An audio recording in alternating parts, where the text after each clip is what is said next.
మేము కథ గురించి మాట్లాడుతున్నప్పుడు నాకు ఇప్పటికీ బాగా గుర్తు. ఆయన ఇంట్లో కూర్చున్నప్పుడు, బాబీ ముందుగా కథ కన్నా నా అభిమానులు నా గురించి ఏదో కొత్తగా కోరుకుంటారు, వాళ్ళకి నేనేమి ఇవ్వాలి, ఇప్పటికే 100 సినిమాలు చేసేసాను, ఒక్కొక్క పాత్ర మీకు అందరికీ ఎంత పేరు వచ్చిందో మీకు తెలుసు, మళ్ళీ మనం చేస్తున్నప్పుడు నాకు అదేదో ఒకటి వర్క్ చేద్దామమ్మా అని అన్ని ఫిల్మోగ్రఫీ నుంచి మాట్లాడుకున్నప్పుడు ఆదిత్య 369 గురించి, ఆ పాత్ర గురించి మాట్లాడారు. నాకు చాలా ఇష్టమైన క్యారెక్టర్ అది. ఎందుకంటే శ్రీకృష్ణదేవరాయలు అంటే అలా ఉంటారా అనిపించింది ఆ టైంలో నాకు. ఒక కింగ్ ఆ గెటప్ వేసుకొని వచ్చి ఆ టైం ల్యాబ్స్ ద్వారా, ఆ టైం మిషన్ ద్వారా ఇక్కడికి వచ్చిన ఈ హీరోని కాపాడతారు ఆయన. థియేటర్ మొత్తం క్లాప్స్ కొట్టిన మూమెంట్ అది. సో ఐడియా ఎప్పుడైతే ఇచ్చారో బాలబాబు గారు, వెంటనే మేము దాన్ని సీరియస్గా తీసుకొని దాని మీద వర్క్ చేయడం జరిగింది. అదే ఇవాళ రోజున సెకండ్ హాఫ్లో మీరు అందరూ అప్రిషియేట్ చేస్తున్న ఆ డాకు మహారాజ్ క్యారెక్టర్. సూపర్.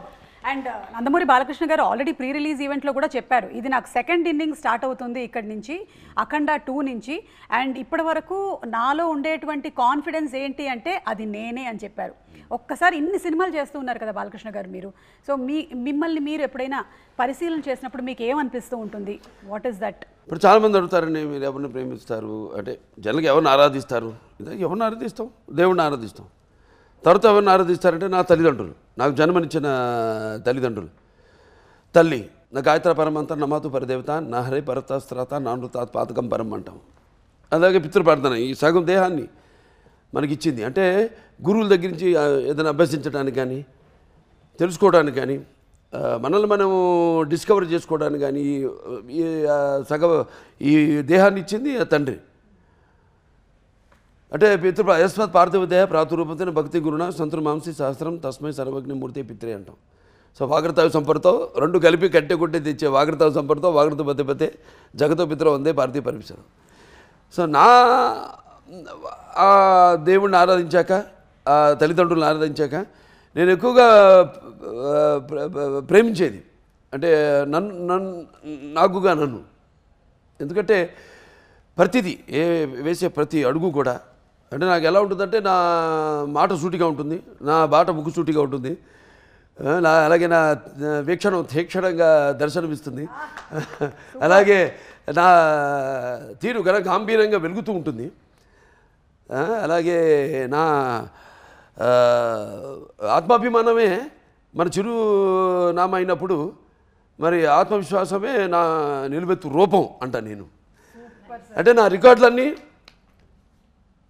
ఇప్పుడు చూసుకుంటే మొదటి నుంచి కూడా మేమంతా చాలా జెన్యున్గా ఉంటాం ఇండస్ట్రీలో, అంతే. మేము ఏదో గోరంతది కొండంత చేసే అలవాటు మాకు లేదు. ఆ సంస్కృతి సంస్కారం నా దగ్గర లేదు. సో నా రికార్డులన్నీ అన్స్టాపబుల్, అలాగే నా కలెక్షన్స్ అన్నీ అన్స్టాపబుల్, అలాగే నా అవార్డులన్నీ అన్స్టాపబుల్, నా రివార్డ్స్ అన్నీ అన్స్టాపబుల్. నాన్నగారికి నేను నేర్చుకుంది ఏంటంటే, ఒకటి బ్రహ్మాండ డైలాగ్ మన నరసింహనాయుడులో ఉంది, కళ్ళు పూసుకుంటే కనేది కళ, కళ్ళతో అభినయించేది కళ, నిద్రపోతున్నప్పుడు కనేది కళ, నిద్రపోతున్న సమాజాన్ని మేల్కొల్పేది కళ. సో ఆయన ఇన్స్పిరేషన్ నాకు ప్రతిదీ, అడుగేస్తే ఆయనే. సో అలా ఏది నిష్కల్మషంగా మనం వేట్ల గురించి ఆలోచించాం కాబట్టి, మన గురించి, మన పాత్ర గురించి, మన నిర్మాత గురించి, లేకపోతే మన ఇండస్ట్రీ గురించి, అంటే ఇండస్ట్రీ చాలామంది ఆధారపడి ఉంటారు, పంపిణీదారులు అయితేనేమి, లేకపోతే ఎగ్జిబిటర్స్ అందరూ కూడా ఆధారపడి ఉంటారు. ఎంతోమంది నా అభిమానులు కూడా ఆధారపడి ఉంటారు నా సినిమాల మీద. వాడు పాప ఏం ఆశించారు నా దగ్గర నుంచి, ఇది కావాలి అది కావాలని ఏం ఆశించరు.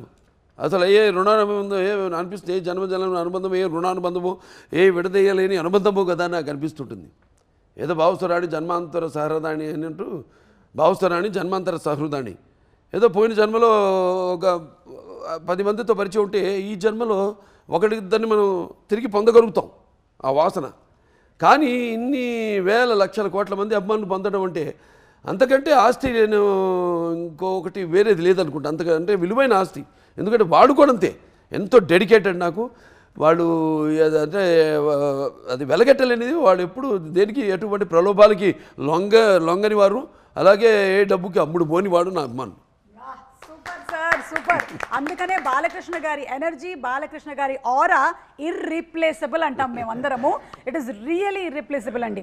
అంటే ఎన్ని సినిమాల నుంచి మనం చూస్తూ ఉన్నాము, అదే ఎనర్జీని మెయింటైన్ చేస్తూ ఫ్యాన్స్ని కూడా ఇంకా కొత్తగా ఎలా ఎంటర్టైన్ చేయాలి అని ఇప్పటికీ ఆలోచిస్తూ బాబీ గారు మీరు ఇందాక చెప్పిన విధంగా ఎలా ఒక కొత్త ఒకటండి